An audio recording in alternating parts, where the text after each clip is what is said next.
جس طرح جو ہے ساری کائنات کے ذہنوں پر ایک لیبل لگا دیا گیا تھا دہشت گردی کا، اس کو نکالنے والے شیخ الاسلام، مسلمانوں کو عزت عطا کرنے والے شیخ الاسلام، امن کا پیغام ساری دنیا تک پہنچانے والے شیخ الاسلام، کون ہے اس عالم اسلام میں؟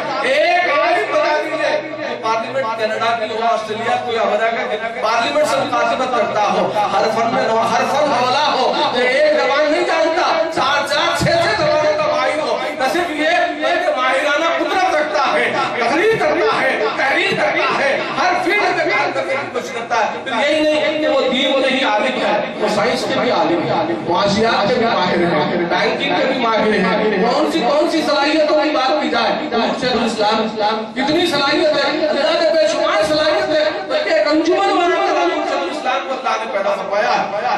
آج نعمت ہے دنیا کے لیے، وہ امن چاہنے والوں کے لیے، حضور سے محبت کرنے والوں کے لیے، سرکار عالم صلی اللہ علیہ وسلم کی زندگی جو ہے حضور پر زندگی قربان کرنے والوں کے لیے نعمت ہے۔ حضور شیخ الاسلام کی زندگی، حضور شیخ الاسلام کی ذات، اللہ تبارک و تعالیٰ سے دعا فرمائیے کہ پروردگار عالم ہمیں اسی طرح حضور شیخ الاسلام سے وابستہ رکھے، ان کی محبت ہمارے دلوں میں اور ظہور فرمائے، ہم اور زیادہ ان کے چاہنے والے بنے، بلکہ ان کے احکامات اور ان کی تعلیمات پر عمل کرنے والے ہو جائے اور ان کے راستے پر چلنے والے ہو جائے۔ مولا آج جو محفل جمائی ہے حاضر قرآن محبوب نگر نے، مولا اس کو ترقی عطا فرما، اس کے کارکرداؤں کو جو ان کے کارکرد ہے، ارباب مجاز ہے، مولا ان کو صحت و عافیت سے نواز دے، مولا ان کے علم میں برکت عطا فرما، ان کے جو ہے عمل میں برکت عطا فرما، ان کی تجارت میں برکت عطا فرما، کاروبار میں برکت عطا فرما، مولا جو وہ کام کرتے ہیں مولا ان کاموں میں برکت عطا فرما۔ اور جتنے حاضرین ہیں مولا مجھے بتایا گیا ہے کہ وابستگان منہاج القرآن ہی کو یہاں دعوت دی گئی ہے، تمام وابستگان اللہ تبارک و تعالیٰ ان تمام کی حاضری کو اپنے اور اپنے حبیب پاک صلی اللہ علیہ وسلم کی بارگاہ میں قبول فرمائے، مولا ان کے تمام مقاصد کو پورا فرما، جو بیمار ہیں ان کو بیماریوں سے شفائے کاملہ عاجلہ عطا فرما، جو صحت مند ہے مولا ان کو اور زیادہ صحت مند طبیب بنا، حوصلہ بنا، مولا نوجوان یہاں پر چلتے ہیں مولا ان کو اور کثرت عطا فرما، ان میں اتحاد و اتفاق پیدا فرما، ان کو صالح بنا، مولا ان کے جو ہے عمل میں پختگی عطا فرما، مولا ان کو قرآن پر کاربند کر دے، نمازوں کی محبت عطا فرما، اپنے آقا و مولا پر مر مٹنے کی توفیق عطا فرما، حضور سے محبت کا جذبہ اور فضل فرما، مولا ہمارے سینوں کو مصطفیٰ کا مدینہ بنا دے، ربنا ظلمنا انفسنا وان لم تغفر لنا وترحمنا لنكونن من الخاسرين، بجاه سيدنا المرسلين صلی اللہ تعالی علیہ وآلہ واصحابہ اجمعین برحمتک یا ارحم الراحمین، الحمد للہ رب العالمین۔ حضرات ایک مرتبہ کا مشکور شکریہ ادا کرتا ہوں کہ انہوں نے مجھے موقع عطا فرمایا کہ میں اپنی نافذ زبان سے حضور شیخ الاسلام کا تذکرہ کروں اور اس تذکرے کے ذریعے اپنے نصیب کو جگا لوں، اپنی قسمت کو چمکا لوں اور اپنے جو ہے زبان کو معطر کر لوں۔ یہ موقع انہوں نے مجھے عطا فرمایا ہے، اللہ تبارک و تعالیٰ ان کو محفوظ رکھے، اپنی امان میں رکھے۔ السلام علیکم ورحمۃ اللہ وبرکاتہ۔